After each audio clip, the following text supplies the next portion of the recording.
Señoras y señores, como presidente de Nueva Economía Forum, tengo el placer de darles de nuevo la bienvenida al Foro de la Nueva Cultura que organizamos con la colaboración institucional del Ministerio de Cultura. Este es el segundo acto de esta nueva plataforma de debate y tenemos el placer de recibir hoy a don Enrique Cerezo, presidente de EGEDA, y la satisfacción de que haya aceptado presentarle don Pedro Pérez de la Puente, presidente de FAPAE. La tribuna es suya.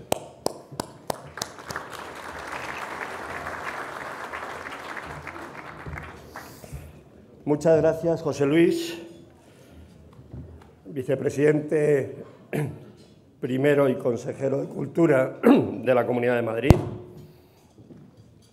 Hace ahora la friolera de 44 años, Enrique Cerezo, sin haber cumplido todavía la mayoría de edad, siendo casi niño, porque Enrique también fue niño, empezó a trabajar en la película de José María Forqué titulada Un millón en la basura. Spielberg llevaba cafés en su primer rodaje, Enrique llevaba el foco. Se puso a ello y vaya si enfocó en lo del cine y en lo de que jamás un millón quedara olvidado en la basura. Del meritoriaje saltó a la profesión, participando en el rodaje de más de 100 películas y diferentes programas de televisión, siempre formando parte de los equipos de cámara.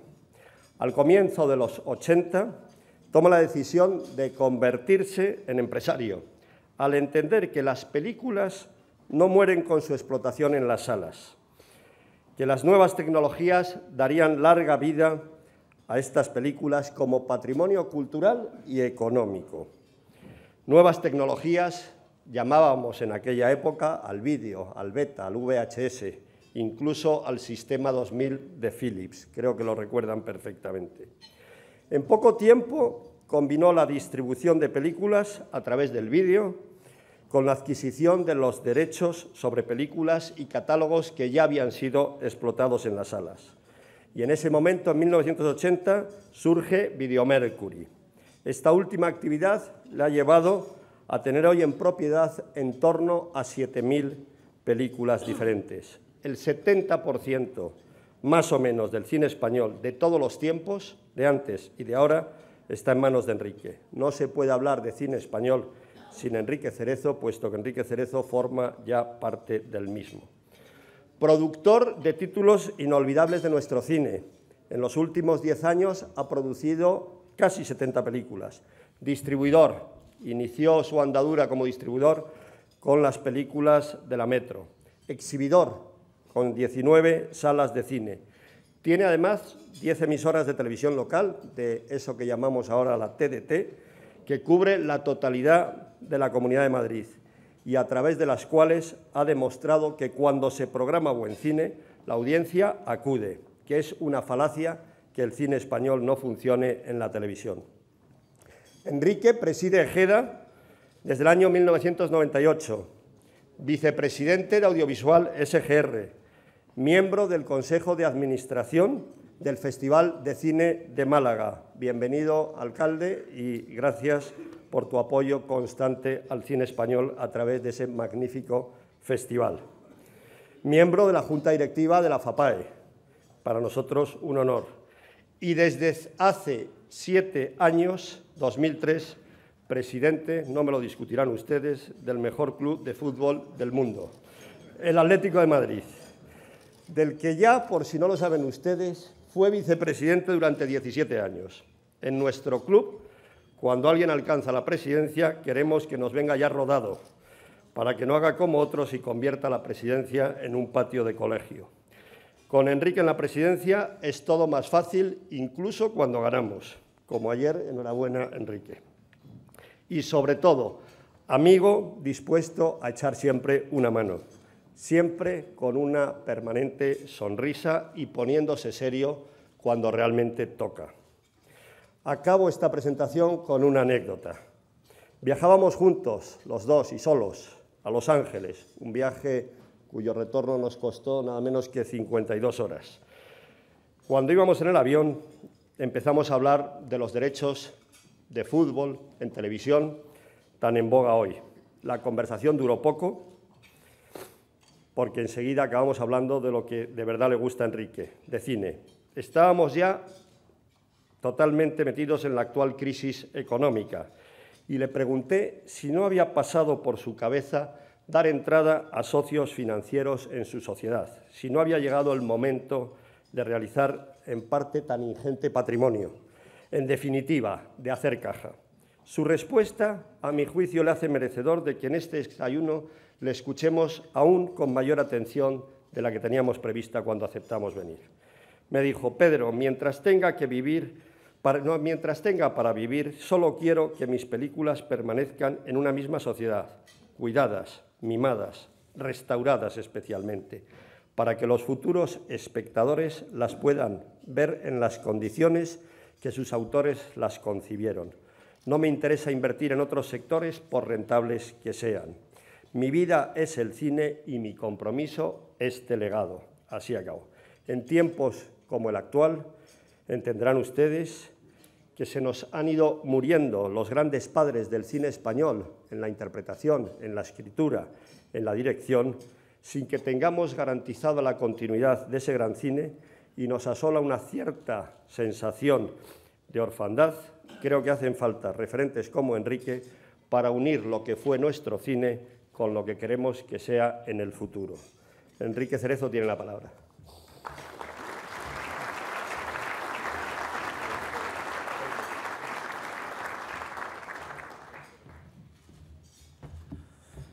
Buenos días. Empezamos bien. Vicepresidente primero de la Comunidad de Madrid, alcalde de Málaga, presidente de la CEIN, presidente del COE, amigos, embajador también de Chequia que anda por aquí. Quiero empezar agradeciendo al Foro de la Nueva Cultura y en especial a su presidente, José Luis Rodríguez, la invitación a participar en este nuevo encuentro. Y a mi amigo Pedro Pérez, presidente de la FAPAE, por las palabras que me ha dedicado. Y sobre todo quiero agradecerles a todos ustedes su presencia hoy aquí.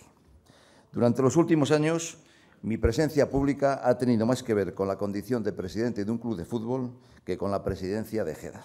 Hoy me van a permitir que centre mi intervención en esta última condición e intentaré, ante ustedes, poner luz en el debate entablado en torno a la propiedad intelectual, dándome por satisfecho si consigo enterrar algunos mitos muy injustos, pero repetidos hasta la saciedad.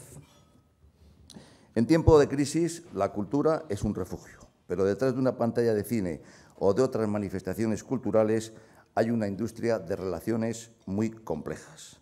La cultura representa en España el 4% del PIB y es una industria especial. Y es una industria especial basada en la propiedad intelectual, que aunque sea intangible, debe ser protegida igual que las demás. Quiero destacar que cuando se produce cine, música o un libro, estamos creando para toda la sociedad, porque nuestras obras acaban siendo propiedad de todos. Las obras pasan a dominio público y podrán ser explotadas por cualquiera que no sea su creador. Y la primera reflexión que quiero hacerles es que si la propiedad intelectual está limitada en el tiempo y nace finalmente para ser de toda la sociedad, no entiendo por qué nos escandalizamos cuando el Estado protege y subvenciona la cultura, ya que después de un plazo de protección será de todos. El cine español vive una época de gran creatividad. En el 2009 hemos obtenido unos excelentes resultados de taquilla, logrando el respaldo de la crítica, del público y, sobre todo, un reconocimiento internacional. Varias películas han superado el 1.000.000 de espectadores, entre ellas Planet 51, lo que demuestra que el sector de la animación española tiene también mucha proyección y merece todo el apoyo. O El secreto de sus ojos, obra hispano-argentina de producción española que consiguió, además de un sinfín de reconocimientos internacionales, el Oscar de Hollywood. Estos premios se nos dan bien, ya que España ocupa la tercera posición entre los países más premiados con el Oscar a la mejor película de habla no inglesa. Los premios y el reconocimiento siempre ayudan, pero la financiación del audiovisual sigue siendo un tema muy complejo. Contrariamente a lo que se cree, muchos productores se empeñan hasta las cejas o hipotecan su vivienda para producir una película. El cine español se enfrenta a un cambio radical en su financiación. Las salas de exhibición es el gran escaparate, pero la ventana de DVD ha perdido su importancia. Desgraciadamente, cadenas como Blockbuster se fueron de España hace años. También se han reducido drásticamente las inversiones de las televisiones y el apoyo del Estado. El cine tiene que buscar dinero en inversores privados de otros sectores. La ley del cine ha abierto una vía al incluir deducciones fiscales de hasta un 18% para aquellas empresas que inviertan en cine. Esta medida debería servir para apoyar la producción y demostrar que el cine puede ser un negocio rentable. Hay que invertir, pero es necesario garantizar la inversión y los productores hacemos todo lo posible para ello. En la financiación del cine tiene un papel fundamental las televisiones públicas y privadas, vitales para nuestra industria.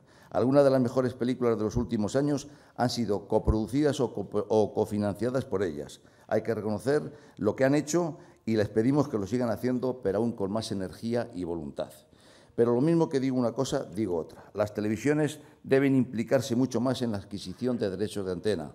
Reconozco su papel vital en la producción, pero también quiero decir que se emite muy poco cine español. En las televisiones privadas es una rareza ver cine español. Y no es que no se vea, es que no se pone. Y es un error porque cuando se programa buen cine y se promociona correctamente, la audiencia siempre acompaña.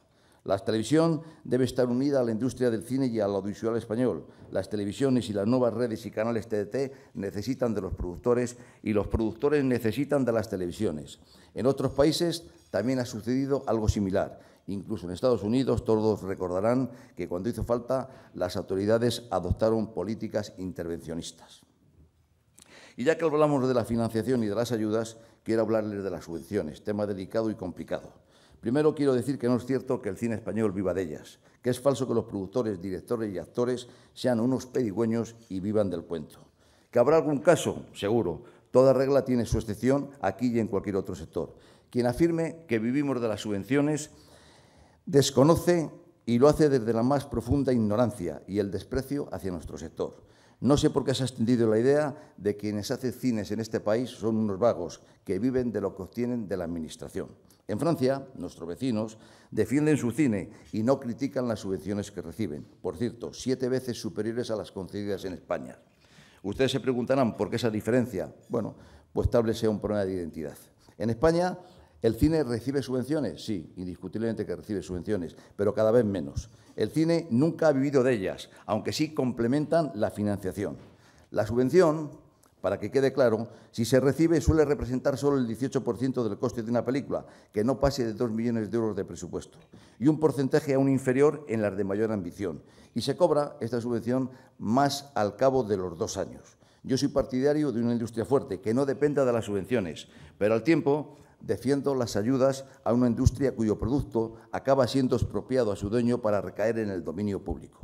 El cine forma parte de nuestro patrimonio cultural y su protección debe ser una cuestión de Estado, sin etiquetas y sin ideologías. Igual que la innovación y el desarrollo tecnológico deben contar con el apoyo de las administraciones, la cultura, por supuesto, también. La industria tecnológica debe ser apoyada, como ya lo está, pero también debe serlo la industria de los contenidos culturales, sin los cuales la tecnología no tendría la importancia que tiene hoy día. Quiero acabar mi intervención afirmando que cuando el Estado participa en la producción de una película a través de la subvención, está realmente anticipándole al productor el precio de la expropiación de su obra en favor de la sociedad, lo que ocurre en un plazo limitado de tiempo. No es, por tanto, un regalo, como ocurre en otras actividades económicas, sin que nadie levante la voz por ello. En España contamos con todos los ingredientes para tener una gran industria. El cine se consume más que nunca y hay mucho talento, idea y ganas. Y todo esto en un momento complicado también por los cambios en los hábitos de consumo. Aunque hoy existen muchas opciones de ocio, se consume más cine que nunca, pero desgraciadamente se paga cada vez menos o nada. El descenso en las ventas de DVD es imparable y el cierre de los videoclubs también. Se consume cine en televisión, en las salas de proyección y especialmente en los nuevos medios, como Internet, pero en este caso de forma masiva y fraudulenta. Sería fantástico si ese consumo de Internet aportara ingresos a la industria, pero no es así, porque nuestras obras son pirateadas para luego su posterior disfrute gratuito. Frente a 100 millones de entradas al año, fíjense bien, en las salas de cine se descargan anualmente 400 millones de películas ilegalmente en Internet. Perdón si he ofendido a alguien por decir que este consumo es ilegal, pero no sé de qué manera definir la práctica, que en origen consiste en que una persona grabe las películas de estreno en los cines y desde su casa las suba a Internet, obteniendo unos cuantiosos ingresos de la publicidad en las páginas de enlace y que van a cobrar en función de los ficheros que son descargados. Esta práctica daña terriblemente la explotación de innumerables películas. Igual que todo el mundo sabe que detrás de Tom Manta hay mafias organizadas, en Internet pasa exactamente lo mismo. El cine americano se piratea más que ninguno, pero el español también. La película Ágora, por ponerles un ejemplo, de Alejandro Amenábar, a las pocas semanas de su estreno y pese a haber sido protegida por un sistema específico, fue grabada en una sala de cine y subida a Internet con el ánimo de lucro. Ejeda localizó y denunció a la persona que subió la película a la red, pero el daño ya estaba hecho. En pocos días tenía más de 700.000 descargas ilícitas. Planet 51 estaba pirateada en la red 2 días antes de su estreno, gracias a una copia pirata obtenida en Rusia. Como ven, no hablamos de simples internautas, estamos hablando de piratas profesionales y organizados, y es imprescindible actuar de manera contundente contra ellos porque son el primer eslabón de la cadena. Esto es la piratería, un término que a la mayoría de los que piratean no les gusta, ni tampoco a los que les defienden. Pero ¿cómo llamar a quien se apropia de tu trabajo y de tu patrimonio? ¿Cómo llamar a quien utiliza impunemente tu propiedad sin tu permiso? Pirata, ladrón, vestajista, aprovechado, en fin, yo creo que cualquiera de las tres les viene muy bien. España es desgraciadamente, uno de los países más piratas y créanme que me da vergüenza decirlo. El 80% de nuestro mercado es fraudulento. Nuestra industria cultural pierde más de 10.000 millones de euros y las arcas públicas dejan de ingresar más de 1.500 millones en impuestos y contribuciones. El mercado ilegal triplica al legal. Entonces, yo siempre me hago una pregunta, que ¿por qué no se arregla esto? ¿Por qué no arreglamos esto? Y no es que los consumidores no quieran pagar por el producto de calidad en la red. El problema es que con la tolerancia a la piratería los hemos acostumbrado a obtenerlos gratis. Si queremos mantener viva la cultura, esta es una práctica que tiene que desaparecer. Y por ello, en primer lugar, los consumidores tienen que ser conscientes que el producto que acceden ha sido robado en su origen. Los datos son desoladores. Es cierto que la industria cultural tiene que adaptarse a las nuevas tecnologías y a los nuevos hábitos de consumo. Sin embargo, adaptarnos no significa que tengamos que trabajar gratis. Se ha confundido la libertad con la gratuidad. Hay un falso debate interesado sobre si prevalece la libertad de expresión o los derechos de propiedad intelectual. Pero, ¿qué libertad de expresión e información hay que proteger cuando alguien nos roba una película en una sala de cine para que todo el mundo disfrute de ella gratis? Los productores ya no sabemos cómo decirlo. O se acaba con esto o se acaba con la industria, con miles de puestos de trabajo y millones de euros en inversión. Por no hablar, por supuesto, del empobrecimiento cultural que estamos sufriendo. Nuestros políticos deben tomar conciencia de Estado y actuar unidos ante este problema y con urgencia. Francia e Inglaterra nos han cogido la delantera. En España estamos a la espera de aprobación de las medidas legislativas propuestas y quiero pedir desde este foro a quienes tienen en sus manos su aprobación que se den prisa. Les pido que dejen a un lado sus diferencias y que hagan la mejor ley posible. Y ahora, como capítulo final a mi intervención, quiero referirme a otro asunto que está de permanente actualidad y que ha sido muy mal explicado y, en consecuencia, muy mal tratado. En ello, seguramente, nosotros también tenemos culpa. Hay muchos asuntos de los que podría hablarles, pero el tiempo es muy limitado, por lo que me voy a centrar en el conocido y popularmente llamado canon digital. Concepto que no tiene nada que ver con la piratería, ni trata de compensarla. Este mal llamado canon, a pesar de su escasa relevancia económica, parece ser el centro de todos los males del universo. Como en el fútbol, casi todo el mundo opina, pero en este caso con un brutal desconocimiento porque se opina sin conocer de qué estamos hablando, cómo funciona, por qué o cómo se estableció. Quiero aclarar, por tanto, conceptos. El dueño de una obra es el único que puede autorizar a que se copie o no. Cuando hace unas décadas no existían los grabadores y las películas duraban meses en la cartelera, era cuando la explotación del cine alcanzaba su plenitud, pero la tecnología avanzó y se hizo posible la copia privada en los hogares. Por eso, la ley hace ya 50 años en Alemania, algo menos en Francia, y desde 1987 en España, estableció la posibilidad de que los usuarios se beneficiaran de hacer copias privadas. Pero, ojo, nunca copias colectivas o con fines comerciales. Y no se debe confundir la copia privada con la copia pirata. El canon no es una patente de corso para hacer cualquier cosa. Por ejemplo, nuestros vecinos los franceses persiguen la piratería y cobran el canon de copia privada. La piratería es un delito, mientras que el canon es una compensación por una copia privada legal, para uso personal, por supuesto. Esto implica, en origen, una expropiación al titular de su derecho a autorizar la copia y tiene que tener su compensación. Cuando la Administración expropia un bien, se compensa con un justiprecio, pero a nosotros se nos quiere negar esta compensación. Seguramente las cifras que les vamos a dar les sorprenderán. Muy lejos de los 2.500 millones de euros o de los 220 euros por hogar que algunos detractores del canon dicen que cobramos, la realidad es muy distinta. El conjunto de entidades ingresaron por copia privada para toda clase de titulares de derechos menos de 100 millones de euros en el 2009, no 2.500. O lo que es lo mismo, un gasto medio en torno a 2 euros por persona, habitante y año. Digo 2 euros por persona y no 220, como dicen los que están en contra del canon. Este es el gran desastre económico que tenemos en España, el canon digital con los 2 euros por persona al año. Frente a los argumentos que ellos dicen, que pagando el canon pueden copiar cualquier cosa, aunque sea pirata, ya les he dicho que la piratería ocasiona daños por 10.000 millones de euros, por lo que queda claro que la copia privada, 100 millones, no la compensa ni lo pretende. Pues bien, parece ser que estos 100 millones que se recaudan de canon y se reparten entre los titulares de todo el mundo lastran el desarrollo de la sociedad de la información.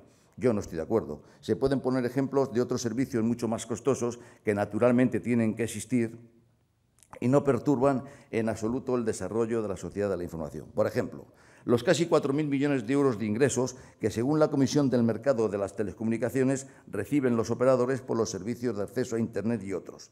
Esta cifra es 40 veces la recaudación de la copia privada. Si esta cifra no frena el desarrollo de la sociedad de la información, ¿cómo lo va a frenar la recaudación por copia privada de las entidades de gestión, que supone el 2,4% de esta cantidad?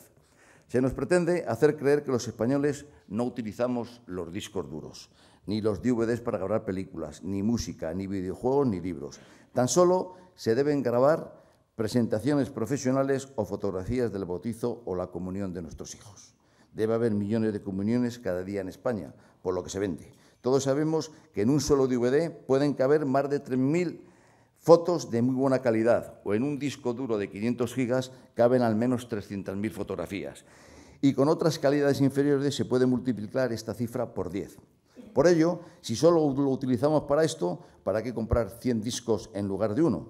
Creo que no interesa informar que en el 2009, y esto es muy interesante, en el 70% de los CDs se grabó música y obras audiovisuales, que el 72% de los DVDs se grabaron películas y músicas, o que 388 millones de horas audiovisuales fueron grabadas solo en DVD, sin contar las copias en discos duros u otros dispositivos.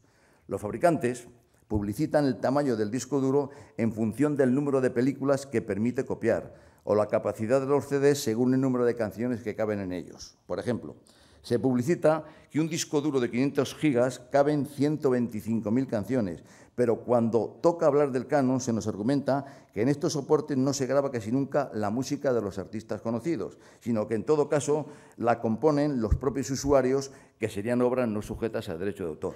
Si fuera cierta esta afirmación, creo que en nuestro país, según nuestros cálculos, habría más de 110 millones de compositores. Yo creo que son muchos, pero bueno. El mal llamado canon no es un tributo, por eso no lo recauda el Estado, ni debe hacerlo. Es una mínima compensación de derecho privado y hay que explicar a la gente que sin tal compensación la copia privada sería ilegal y, en consecuencia, perseguible. Que quede claro, sin canon no tendríamos derecho a grabar ni siquiera un capítulo de una serie o de cualquier otra obra emitida por televisión. Lo dice la legislación española y lo dice la legislación europea. ¿Es esto lo que se quiere conseguir para los consumidores? ¿Que no puedan copiar? Yo personalmente creo que no. ¿Quién debe pagar este canon? Según la ley vigente, son los fabricantes e importadores de equipos y soportes vírgenes quienes deben pagarlo. Esto es lógico, porque esas empresas son las que se lucran con su venta. ¿Cuántos equipos se venderían si no hubiera posibilidad de copiar obras de creación? Ya se lo digo yo, muy pocos. Ahora bien, los fabricantes pueden repercutir el canon en los consumidores. La sentencia del Tribunal Europeo lo acaba de indicar. ¿Quiénes se benefician de este canon? no los titulares, ya que a mí me encantaría como productor audiovisual volver a la situación de hace 30 años, cuando no había Canon, porque no había medios para copiar, pero esto no es ser realista. Los únicos que se benefician son los consumidores, quienes, a cambio de una cantidad ridícula, y digo ridícula, adquieren de facto un derecho a poder copiar. Pero reitero, el Canon no permite copiar cualquier cosa, el Canon no ampara las copias piratas. Y sin duda, los fabricantes e importadores se benefician y mucho, pues sin el Canon la copia privada sería ilegal y no vendería ningún aparato. ¿Cuánto es el famoso Canon? En un teléfono móvil que puede llegar a costar más de 300 euros, puedo grabar música, tiene internet, cámara de fotos y muchas cosas más. Bueno, pues el Canon digital que se cobra por un teléfono móvil es 1 euro. Un disco duro multimedia puede grabar 125.000 canciones o 40 películas y no cuesta menos de 150 euros. Paga 12 euros de Canon digital, es decir, 30 céntimos de euro por cada película que graba en este disco. ¿De verdad siguen ustedes pensando que el Canon es abusivo? Fíjese, en un DVD el Canon oscila entre 40 y 60 céntimos de euro. En una grabadora de televisión cuyo precio oscila entre 70 y 500 euros, el Canon es de 3 euros o 12 dependiendo si tiene disco duro o no. Podría ponerles muchos ejemplos más. Y el Canon solo se paga una vez en la vida por soporte, no cada vez que se copia. Algunos se ofenden porque el Canon en algunos casos puede costar tanto como el soporte. En mi opinión, debería valer mucho más. ¿O vale más un lienzo en blanco que la creatividad de un cuadro de Van Gogh o de cualquier otro pintor? Yo creo que la respuesta es evidente. ¿Desde cuándo se aplica? En Alemania, que fue el país pionero desde los años 60. En España se estableció en 1987. Lógicamente se empezó a aplicar a los equipos y soportes analógicos, que eran los que entonces existían, como grabadoras y casetes. Posteriormente se aplicó a los soportes digitales por el principio de neutralidad tecnológica. Lo que importa es que las obras se copian y no es relevante el tipo de soporte donde se hagan. Es más, la copia digital es mucho más perjudicial para el titular de los derechos porque sostienen duplicados perfectos de la obra original, con una gran duración de estos soportes. ¿El Canon digital se aplica según quien gobierne? No, puesto que en España, hasta la fecha, ni en ningún otro país europeo se ha vinculado el Canon digital a ningún gobierno en concreto. Y se diga lo que se diga, la remuneración se aprobó durante un gobierno socialista y se reforzó mediante su aplicación a los soportes digitales mientras gobernaba el PP, tras el acuerdo de las entidades de gestión y Asimilet. Para ir acabando con este tema, quiero hablar de la sentencia del Tribunal de Justicia de la Unión Europea, que ha respaldado, y digo respaldado, el Canon digital hace un mes. La realidad no se corresponde con los titulares de prensa y creo que no se debe intentar manipular por nadie a la prensa o a los consumidores. La sentencia refrenda la compensación por copia privada, deja claro que las personas físicas las tienen que pagar sin excepciones, deja claro que basta con el uso potencial para hacer copias privadas aunque no se hagan, que el Canon debe compensar todo el daño causado a la industria cultural y que todos, sin excepción, todos los equipos o soportes aptos para la copia privada deben pagarlo. Y no lo digo yo, lo dice la sentencia, que la pueden ustedes leer cuando les interese. Pero si en su lugar leemos los titulares de agencias y de algunos medios, resulta que el Canon es ilegal y las entidades han recibido un varapalo. Y dicen que el Canon es ilegal porque después de refrendar el derecho y su aplicación a los particulares, también se deduce de la sentencia que las personas jurídicas no deberían pagarlo siempre que manifiestamente no hagan copias privadas. Y hay que discriminar, pero entiéndese bien, esta no es la regla general, sino es una excepción a la regla general. A Ejeda le parece bien que existan excepciones, pero deben regularse bien. Europa considera justa la aplicación del Canon a todos los usuarios particulares. Por lo tanto, el Canon es legal y que nadie diga lo contrario. Lo que hay que hacer ahora es estudiar cómo se aplican las excepciones a la regla sin abrir una mayor grieta al fraude. Y digo esto porque el mayor problema del Canon es el fraude, dado que los muchos deudores, fabricantes, para decirlo de una manera más clara, que no lo pagan, compiten deslealmente con las empresas serias que sí que cumplen con sus obligaciones y quieren seguir cumpliéndolas. El fraude del Canon digital supera el 50% en muchos productos. Hay empresas, fíjense bien, que camuflan y hacen pasar estos soportes como pilas, paraguas y otras muchas cosas de otros productos. Otros contabilizan falsas exportaciones a Portugal y otros países, cuando lo cierto es que la mercancía se queda en España y todo ello por no pagar el Canon. Este es el único y gran problema. Las empresas decentes tienen que soportar la competencia desleal que realizan otros con prácticas fraudulentas. Quiero terminar para dejarles un par de ideas. La primera, fácil de entender, porque todos o casi todos la compartimos, y es que la propiedad privada se tiene que respetar. Pido por ello a los políticos y a los ciudadanos de este país que lo hagan y que enseñen a sus hijos que la propiedad intelectual, aunque no se pueda comer o pisar, aunque se trate de bienes intangibles, tiene dueño. Lo siguiente es que disfrutar de esa propiedad tiene un precio, como casi todas las cosas. Los derechos de propiedad intelectual forman parte del salario de los creadores. Sin cine, sin música, sin literatura, ¿para qué queremos las nuevas tecnologías? Sería como tener un grifo sin agua. Les pido que reflexionen sobre esto. Los derechos de la propiedad intelectual no son tan complejos. Es un tema fácil de entender, pero solo indiscutiblemente si se quiere entender. En fin, no quiero quitarle más tiempo, me he extendido un poquito, pero la situación lo requiere. Solo espero haber contribuido con mi esfuerzo a generar un conocimiento sobre nuestra opinión de los problemas que nos afectan. Muchas gracias y espero a poder contestar todas las preguntas que quieran realizar. Buenos días.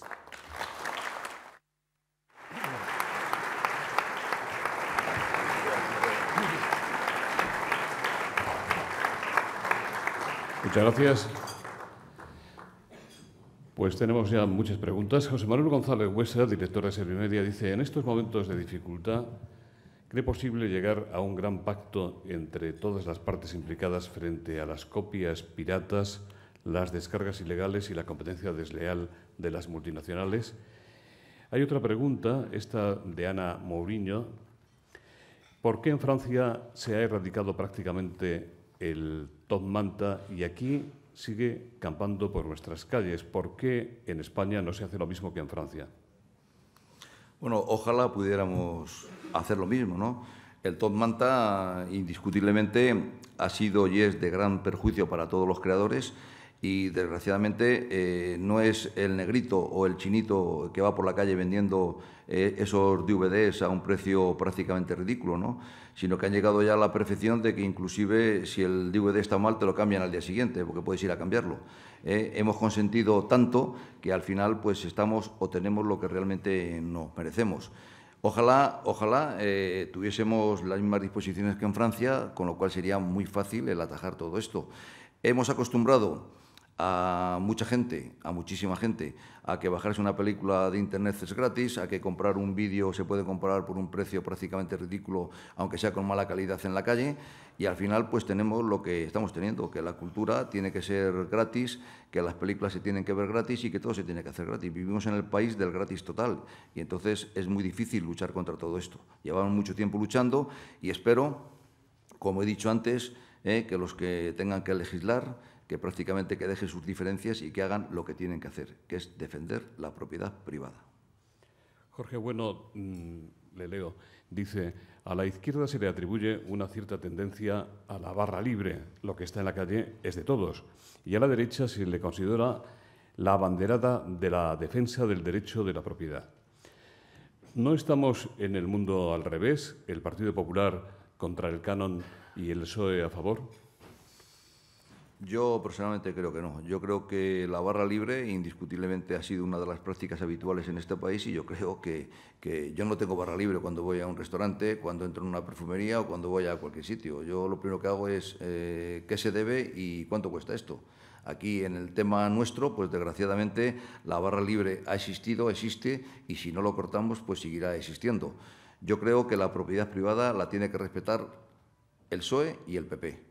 Y yo no creo que haya nadie que esté en contra de la propiedad privada. Y una película es una propiedad privada de unos señores o de un señor que la ha producido. Alicia López Carretero le pregunta qué le parece la cascada de peticiones, algunas incluso ante los tribunales, para que se devuelva el canon digital cobrado y ya distribuido por las entidades de gestión. ¿No cree que si esa devolución se llega a autorizar, entrarán en crisis económica las entidades de gestión? Mire, en esta sentencia que hablaba antes del Tribunal Europeo no se dice nada de la devolución. Segundo, todas las entidades de gestión, todas, han actuado con arreglo a la legalidad vigente. Y la legalidad vigente está en que el canon hay que cobrarlo. y se ha cobrado indiscutiblemente a quien se ha podido. No entra en nuestra cabeza el que se tenga que devolver ningún dinero por el canon. Yo creo que la sentencia está ahí y yo creo que mientras que la sentencia no diga lo contrario, es una utopía pensar en que hay que devolver algo que se ha cobrado legalmente y que está legalmente establecido. Javier Romera, del Economista, dice: ¿la excesiva politización del cine español ha hecho daño al sector? Bueno, yo creo que el cine, como un bien cultural, no tiene que estar politizado, ¿no? Lo que pasa es que en nuestro país las campañas son las campañas y las actuaciones son las actuaciones.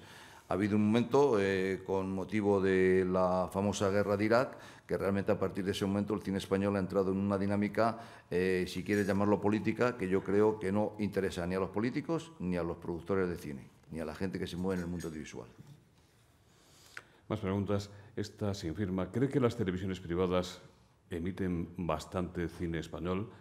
¿Se les debería obligar por ley a un mínimo como de inversión en cine europeo y español? José Luis Astre dice: ¿cree que se puede hacer algo para mejorar la distribución del cine español? ¿Es partidario de la cuota de pantalla del cine español? Bueno, yo creo que las televisiones indiscutiblemente debían colaborar mucho más con el cine español. Yo creo que realmente se pone muy poco cine español en las grandes cadenas y yo creo que esto es un hándicap para todos los que trabajamos en esto. Yo creo que la ayuda de las televisiones para el cine español en estos momentos es fundamental. Y yo creo que si una televisión no ayuda con derechos de antenas para producir una película, la película será prácticamente imposible de que se produzca. En cuanto a la distribución, pues indiscutiblemente es triste decir que no en los últimos años, sino ya hace bastante tiempo, prácticamente las únicas compañías que quedan en España son las compañías multinacionales, que afortunadamente todavía no se han marchado y son las que realmente todavía siguen un poco colaborando con el cine español. No digo ni poco ni mucho, pero siguen colaborando con el cine español. Las grandes empresas de distribución españolas que aquí ha habido durante toda su vida, prácticamente casi todas están desaparecidas. Quedan 4 o 5 compañías, Alta, Wanda, en fin, 4 o 5 compañías que realmente yo creo que son insuficientes para lo que reclama y para lo que tiene que ser el cine español. ¿Cree usted que al final se van a tener que quedar con las pocas salas de proyección que hay en las ciudades, las productoras, los distribuidores? No, pero yo creo que el cine vamos, las salas nunca van a abandonar al cine o el cine nunca va a abandonar a las salas. Yo creo que indiscutiblemente las nuevas tendencias y los nuevos hábitos son que hoy se ve mucho más cine que nunca, pero indiscutiblemente se ve mucho más cine que nunca en casa o en otros lugares que no son en las salas de cine. Pero lo que sí que está claro es que cuando las películas son atractivas para el público, vienen grandes películas, tanto españolas como extranjeras, los cines se vuelven a llenar y los cines vuelven a ver la alegría de ir a la gente a ver una película. Carlos Romera le pregunta: con frecuencia las entidades de gestión están bajo el foco de los medios y algunas de ellas bajo sospecha. ¿Sería usted partidario de someter a estas entidades a códigos de buen gobierno? ¿Convendría crear una comisión o ente público o mixto que velara por el buen funcionamiento de las entidades de gestión? Bueno, yo creo que todo lo que se ha hablado, se ha dicho y se ha escrito sobre las entidades de gestión, yo creo que es un poco desconocimiento de lo que hacen las entidades de gestión. Yo creo que las entidades de gestión son necesarias, como son necesarias otras muchísimas cosas en España o en el mundo. Yo no creo que sean opacas, yo creo que todas las entidades de gestión son entidades abiertas a cualquier persona, las cuentas están publicadas, estamos bajo la tutela del Ministerio de Cultura, que nos controla, que cumple con su obligación de controlar a las entidades de gestión, y yo creo que es el gran desconocimiento que puedan tener o la prensa o los ciudadanos de cómo actúan las entidades de gestión. Yo creo que es una actuación libre y que no está bajo ninguna sospecha, porque realmente estamos bajo muchos puntos de mira y yo creo que las ventajas que tiene la entidad de gestión, no los problemas, sino las ventajas, es que están cuidando de muchísima gente que realmente tienen mucho que ver con las entidades de gestión. No puedo entender la letra en el nombre de quien pregunta, pero le traslado a la cuestión. ¿Qué opina usted de la ley del cine catalán? Pues mire usted, se lo voy a decir muy claro. Primero, no hablo catalán. Y segundo, como la ley estará escrita en catalán, no me enteraré nunca. Entonces, prefiero no hablar del cine catalán. Madrid, París y Roma han firmado acuerdos para facilitar el rodaje de películas en sus calles. Y le preguntan si está satisfecho de las facilidades dadas por el Ayuntamiento de Madrid o si todavía queda bastante por hacer aquí y en otras ciudades. En Madrid existe la llamada Madrid Film Commission, que está realizando un gran trabajo para que realmente tanto las películas nacionales como las extranjeras puedan rodar sus escenas donde realmente consideren oportuno. Indiscutiblemente, durante mucho tiempo hemos vivido un tema complicado y es que era muy difícil rodar en las calles de Madrid. Y era tan difícil que prácticamente hasta me da pena decirlos que ha habido muchísimas películas que no han podido rodar o bien porque los permisos eran excesivos o bien porque simplemente no se podía. Creo que es un gran atraso el que realmente no se puedan rodar las películas en las calles de Madrid. Pero también quiero decirse que a partir ya de hace un par de años hay mucha más facilidad, se puede rodar muy bien en las calles de Madrid y yo creo que eso no solamente lo gana el público de ahora que más o menos, o los productores de ahora que más o menos pueden ver que una película se puede rodar en cualquier calle de Madrid o en cualquier edificio o en cualquier metro o en cualquier autobús, sino que es una gran ventaja para un futuro porque dentro de muchos años, cuando veamos esta película, la volvamos a ver, veremos realmente cómo era el Madrid de la época en que se rodan las películas, como pasaba anteriormente, que ahora ves películas de los años 40 o 50 y da gusto ver y encontrarte con un Madrid con pocos coches, con mucho árbol y con grandes plazas. Con micrófono, por favor, el alcalde de Málaga, don Francisco de la Torre. Muchas gracias. Yo quería felicitar a Enrique porque con breves minutos nos ha dado una vuelta de horizonte que para mí ha sido muy ilustrativa, muy enriquecedora sobre la problemática del cine español, ¿no? Y la verdad que me quedo impresionado de los datos de pirateo, de fraude, me voy abrumado en ese sentido y sensibilizado. Y sé que ahí se juega mucho el cine, ¿no? Pero mi pregunta concreta va, lógicamente, en relación al festival, ¿no?, que surgió en Málaga. Ahora vamos a tener la 14ª edición y 14ª edición, perdón, y vamos siempre con el mejor deseo de apoyar al cine español, de tal manera que Málaga y el cine español están muy unidos. Están plenamente identificados. Mi pregunta concreta es, ¿qué podemos hacer más desde el festival para ayudar al cine español? Porque el tema del pirateo y del fraude no está en nuestras manos, evidentemente, el resolverlo. Pero si cabe hacer algo más para que justamente el cine español apueste más todavía por el festival, haya cada vez más un círculo virtuoso de apoyo mutuo entre uno y otro objetivo. Gracias. Gracias, alcalde. Yo creo que Málaga se ha manifestado ya y durante mucho tiempo, durante 14 años, a favor del cine español. Yo creo que es una gran ventaja, una gran alegría poder contar que una ciudad tan importante como Málaga en España acoja durante ya muchos años al cine español y sobre todo a la industria del cine español. Es bueno pensar que tenemos un festival donde van muchísimas películas españolas a poder competir y afortunadamente las películas ganadoras pues siempre tienen un mejor recorrido comercial. Yo creo que no hay que hacer mucho más, hay que mantenerlo y hay que mantener ese espíritu de que una ciudad como Málaga pueda tener un festival de cine español, lo cual todos los productores agradecemos y estamos orgullosos de ello. Si tuviera usted que elegir entre la renovación del contrato para la emisión de sus películas en cine de barrio y un triunfo europeo del Atleti, ¿con qué se quedaría? Pues mire usted, yo no soy egoísta, pero con las dos cosas. ¿Cómo va la cosa? Va bien, va bien. ¿Cuál de ellas? Bueno, el fútbol tiene una ventaja que te examinas todas las semanas. Y la semana que apruebas, pues como hoy, pues estamos todos contentos y felices, ¿no? El cine te examinas una vez, cada vez que haces una película, y la verdad es que también en una semana ya sabes si estás contento o no estás contento. Bueno, le deseamos lo mejor. Manuel Pacho dice, acabo de presentar un espectáculo musical didáctico para niños y le pregunta que como no es cine, ¿cómo consigue una subvención? Pues la verdad es que no lo sé. Y es que además quiero decir una vez más que la gente del cine no somos especialistas en subvenciones. Nos acostumbramos con lo que tenemos, que ya lo digo, es una parte para poder financiar una película. Pero como he dicho antes, y se lo digo por si acaso los niños tienen que comer, que las subvenciones nosotros las cobramos a los 2 años de haber terminado las películas o de haber estrenado la película. Y veo que hay niños, pues imagino que la querrá cobrar antes.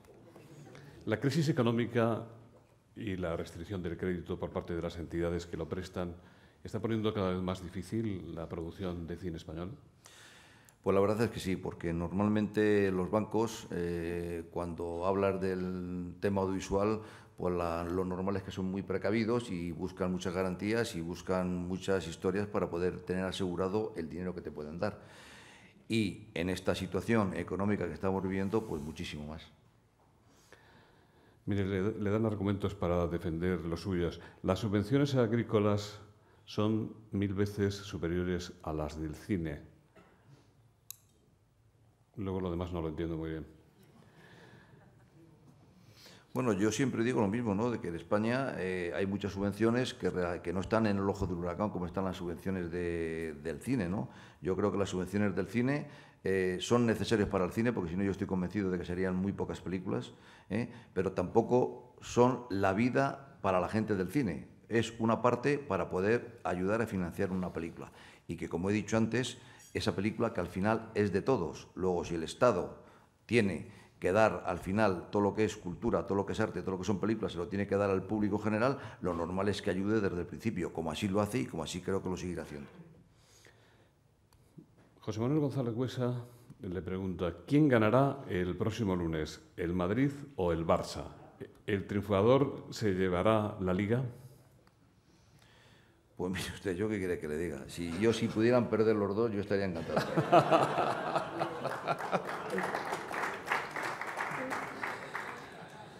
Pero además de verdad, pero como no pueden perder los dos, pues como decía aquel, que gane el mejor.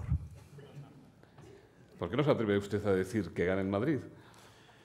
Pues mire usted, yo es que no soy... Yo el fútbol solamente me gusta y lo veo cuando juega el Atlético de Madrid. Yo seguramente que ese partido estaré haciendo cualquier otra cosa y que no lo vea. Además, como es un lunes, además estoy convencido de que no lo voy a ver. Pero por razones personales, no por otro tipo de razones. Pero yo solamente veo los partidos del Atlético de Madrid y cuando juega el Atlético de Madrid. Los demás es que no me hace ninguna gracia. Muchas gracias, don Enrique. Muchas gracias, don Pedro, por haber intervenido esta mañana en este foro de la nueva cultura que está naciendo. Muchas gracias por quienes lo están haciendo posible, especialmente por los que intervienen. Donaldo Olcese, presidente de la Coalición de Creadores e Industrias de Contenidos, será el próximo ponente, presentado por don José Manuel Lara, presidente del Grupo Planeta y de Antena 3 TV.